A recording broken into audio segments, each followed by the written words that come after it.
नमस्कार साथियों, कैसे हैं आप सब। Welcome to exam start. आशा करता हूँ आप लोग सब स्वस्थ होंगे, मस्त होंगे और अपनी अपनी पढ़ाई में व्यस्त होंगे। ठीक है, पढ़ते रहिए, कोशिश करते रहिए, एक ना एक दिन सफलता ज़रूर मिलेगी आपको भी, है ना। तो चलिए शुरुआत करते हैं आज के सेशन की। जानते हैं आज के top 10 news, top 10 current affairs बिना देरी किए। देखिए, भारतीय मूल के अनिल मेनन को नासा के अंतरिक्ष यात्री के रूप में चुना गया है। मोस्ट इंपॉर्टेंट न्यूज़ है, ठीक है। भारतीय मूल के फिजिशियन और अमेरिकी वायुसेना में लेफ्टिनेंट कर्नल अनिल मेनन को नासा ने हाल ही में अपने भविष्य के अंतरिक्ष अभियानों के लिए चुना है। नासा ने इन अभियानों के लिए कुल 10 लोगों को चयनित किया है। अनिल मेनन का जन्म यूक्रेन में हुआ था। वे अमेरिकी एयरफोर्स में लेफ्टिनेंट कर्नल के पद पर तैनात हैं। वे स्पेसएक्स के पहले फ्लाइट सर्जन थे जिन्होंने नासा के स्पेसएक्स डेमो 2 मिशन के दौरान एक चिकित्सा संगठन का निर्माण किया था। ठीक है, भारतीय मूल के भारतीय इंडियन इमिग्रेंट हैं, ठीक है। चलिए, इसलिए इंपॉर्टेंट हो जाती है न्यूज़। चलिए नेक्स्ट है, अमेरिका ने बीजिंग की शीतकालीन ओलंपिक के राजनयिक बहिष्कार की घोषणा की। ठीक है, देखते हैं इसके बारे में। बाइडेन प्रशासन ने घोषणा की है कि चीन द्वारा इस तरह के किसी भी राजनयिक बहिष्कार के खिलाफ अनिर्दिष्ट जवाबी कार्रवाई यानी कि काउंटर मेजर्स करने के बाद बीजिंग में 2022 शीतकालीन ओलंपिक में अमेरिकी अधिकारी शामिल नहीं होंगे। ठीक है, तो जो अभी हाल ही में वो होने वाला है 2022 में बीजिंग में ओलंपिक, उसमें अमेरिका के कोई भी अधिकारी शामिल नहीं होंगे, ये अमेरिका ने कहा है। ठीक है, अमेरिका ने उद्धृत किया कि चीन के मानवाधिकारों पर अत्याचार यानी कि चाइनाज ह्यूमन राइट एट्रोसिटीज़ उसके बहिष्कार का मुख्य कारण है। ठीक है, वहाँ पे जो अट्रोसिटीज़ हो रही है, अत्याचार हो रहे हैं लोगों के ऊपर, उसका बहिष्कार, मतलब इसलिए उन्होंने बहिष्कार किया है। ठीक है, अमेरिका ने बहिष्कार को राजनयिक बहिष्कार यानी कि डिप्लोमेटिक बॉयकॉट का नाम दिया है। इसका मतलब है कि अमेरिका ओलंपिक में भाग लेने के लिए कोई आधिकारिक या राजनयिक प्रतिनिधित्व नहीं भेज रहा है। हालांकि अमेरिका अमेरिकी एथलीट को ओलंपिक में भाग लेने की अनुमति दे रहा है। ठीक है, मतलब एथलीट्स तो जाएंगे लेकिन कोई डिप्लोमेट शामिल नहीं होंगे। ठीक है, चलिए नेक्स्ट। राष्ट्रीय महिला आयोग द्वारा शुरू किया गया she is a change maker कार्यक्रम। ठीक है, भारत राष्ट्रीय महिला आयोग यानी कि नेशनल कमीशन फॉर वुमेन ने सभी स्तरों पर महिला प्रतिनिधियों, ग्राम पंचायतों से लेकर संसद सदस्यों और राजनीतिक कार्यकर्ताओं के लिए राष्ट्रीय राजनीति दलों के पद अधिकारियों सहित एक अखिल भारतीय क्षमता निर्माण कार्यक्रम she is a change maker शुरू किया है। कार्यक्रम का शुभारंभ राष्ट्रीय महिला आयोग की अध्यक्ष सुश्री रेखा शर्मा ने किया। इस कार्यक्रम द्वारा जमीनी स्तर पर महिला राजनीति नेताओं के नेतृत्व कौशल में सुधार करना है। ठीक है, मेन आपको ये स्कीम याद रखनी है, क्या है, she is a change maker. ये एक चीज़ लॉन्च हुई है। ठीक है, एक कार्यक्रम है, वो किसने लॉन्च किया है, नेशनल कमीशन फॉर वुमेन। ठीक है, ये चीज़ आपको याद रखनी है। चलिए नेक्स्ट देखते हैं। नेक्स्ट है, नीलमणि फूकन जूनियर ने जीता 56वां ज्ञानपीठ पुरस्कार। ठीक है, eminent Assamese poet Nilmani Phukan junior has won the 56 Jnanpith award. Nilmani Phukan was born in 1933, 1933 में इनका जन्म हुआ था। He wrote 13 books of poetry in Assamese language and also worked on other genres of Assamese literature. ठीक है, Nilmani Phukan has been honoured with Padma Shri, इनको पद्मश्री से भी नवाजा गया है, Sahitya Akademi, Assam valley award and Sahitya Akademi fellowship, ये सारे अवार्ड भी इनको मिले हुए हैं। ठीक है, इनका जन्म 1933 में हुआ था और इनको क्या मिला है, 56वां ज्ञानपीठ अवार्ड। चलिए नेक्स्ट। फिक्की ने संजीव मेहता को अपना अध्यक्ष नियुक्त किया। ये भी मोस्ट इंपॉर्टेंट न्यूज़ है। ठीक है, फिक्की काफ़ी बड़ी संस्था है जिसका फुल फॉर्म है federation of Indian chamber of commerce and industries. ठीक है, इन्होंने घोषणा की कि हिंदुस्तान यूनिलीवर लिमिटेड, जिसे HUL कहते हैं, के अध्यक्ष और प्रबंध निर्देशक संजीव मेहता को फिक्की के अध्यक्ष के रूप में नियुक्त किया जाएगा। मेहता वर्तमान में फिक्की के वरिष्ठ उपाध्यक्ष मीडिया उद्योग के दिग्गज उदय शंकर का स्थान लेंगे। किसका स्थान लेंगे, उदय शंकर का। ठीक है, मेहता यूनिलीवर दक्षिण एशिया, भारत, पाकिस्तान, बांग्लादेश, श्रीलंका और नेपाल के अध्यक्ष भी हैं और यूनिलीवर लीडरशिप एग्जीक्यूटिव के सदस्य हैं, जो यूनिलीवर का वैश्विक कार्यकारी बोर्ड है।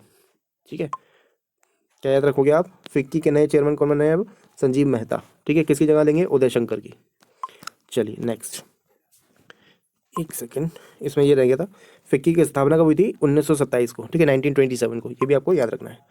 चलिए नेक्स्ट, कहाँ गया? 6th न्यूज़ है ना। चलिए, रूस ने क्रोएशिया को हराकर जीता डेविस कप टेनिस टूर्नामेंट 2021, ठीक है। तो डेविस कप किससे रिलेटेड है? सबसे पहले तो आपको याद रखना है टेनिस है। टेनिस कौन सा? लॉन टेनिस, ठीक है। एक होता है टेबल टेनिस, एक होता है लॉन टेनिस। तो लॉन टेनिस से संबंधित है डेविस कप, ठीक है। किसने जीता है? रूस ने जीता है। किसको हराकर? क्रोएशिया को। चलिए जानते हैं इसके बारे में। डेविस कप 2021 को रूसी टीम महासंघ ने मैड्रिड में डेविस कप फाइनल में क्रोएशिया को 2-0 से बढ़त से जीत लिया, ठीक है। मेदवेदेव ने दूसरे एकल मैच में मैरिन सिलिक को हराकर रूस को क्रोएशिया पर 2-0 से अजय बढ़त दिलाई और 2006 के बाद उसका पहला डेविस कप खिताब जीता, ठीक है। 2006 के बाद जीता है उन्होंने, ठीक है। 2005 और 2018 में जीत के बाद क्रोएशिया भी अपने तीसरे खिताब की मांग कर रहा था। मतलब ये तीसरी जीत की तरफ अग्रसर हो रहे थे क्रोएशिया। 2005 और 18 में पहले भी जीत चुके हैं, ठीक है। लेकिन इन्होंने इनका सपना तोड़ दिया रूस ने, ठीक है। अच्छा, और क्या है आगे? एंद्रे रुबलेव को मोस्ट वैल्यूएबल प्लेयर चुना गया। ये भी इंपॉर्टेंट, ठीक है। एंद्रे रुबलेव को मोस्ट वैल्यूएबल प्लेयर चुना गया। चलिए नेक्स्ट, 7th नेक्स्ट है मालदीव में भारत मालदीव संयुक्त सैन्य अभ्यास इक्विवेरन की शुरुआत हुई है, ठीक है। भारत और मालदीव्स के बीच अभ्यास इक्विवेरन 21 का 11वां संस्करण मालदीव के कद्दू द्वीप, ठीक है, कद्दू द्वीप यानी कद्दू आइलैंड में आयोजित किया गया।